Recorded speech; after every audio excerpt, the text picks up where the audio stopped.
Can I paint a waterfall? Okay, here's an easy way to paint a waterfall. Take some grey and put it everywhere. Take another grey and put that everywhere. Repeat this step until you run out of greys. And by the way, this can work with any colours, there's no limits. Now take some black and cover everything, but don't go too crazy, just a very light layer. Grab some magazine paper, crumple it up, uncrumple it, and then use that just to make some texture on all the paint that you just laid down. Beautiful. Now take a palette knife or something with a bit of an edge on it, and just use that to create a couple of rocky formations on either side. Now with a spare piece of card, I'm going to take some dark green and some light green. Grab a sponge and dib it into both of those, and just dib in a few random little bushes. Honestly, be random with it. Doesn't matter. It's really not that serious. To show you how not serious it is, I'm just going to cover my eyes. Ready?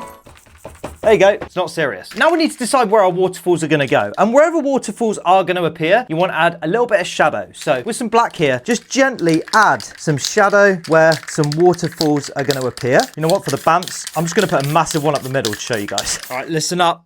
We need to take a break real quick. If you want to learn a little more than just waterfalls with spray paint, then comment the word coach and I'll teach you for free. To actually add waterfalls, you need to create an applicator. And to do this, we're going to use the straight part of a spare piece of card like this. So I know I'm going to want one that's about this wide, this guy. And then I'll also add a much wider one to show you guys. Before we add the actual waterfalls, we're going to add a lagoon at the bottom. So for that, I need this guy. And I'm going to lay him down right here. Now using this as a blocker, I'm going to add some dark blue to both sides, a mid blue, a light blue, again to both sides, and some white up the middle. Now using my phalange, I'm just going to come across and blend all of this together like this. A lagoon. Now if you want to come back in with your dark blue or some black and shade in these side bits, then you absolutely can do. Now take the white and shoot the straight edge to give you a misty waterline. You're done. Now to add the waterfalls, we're going to take some white and put it on a spare piece of card. All you're going to do is take your applicator and just scrape a bit of that white up. Then wherever you want your waterfall to start, you're just going to come in and drag slightly on an angle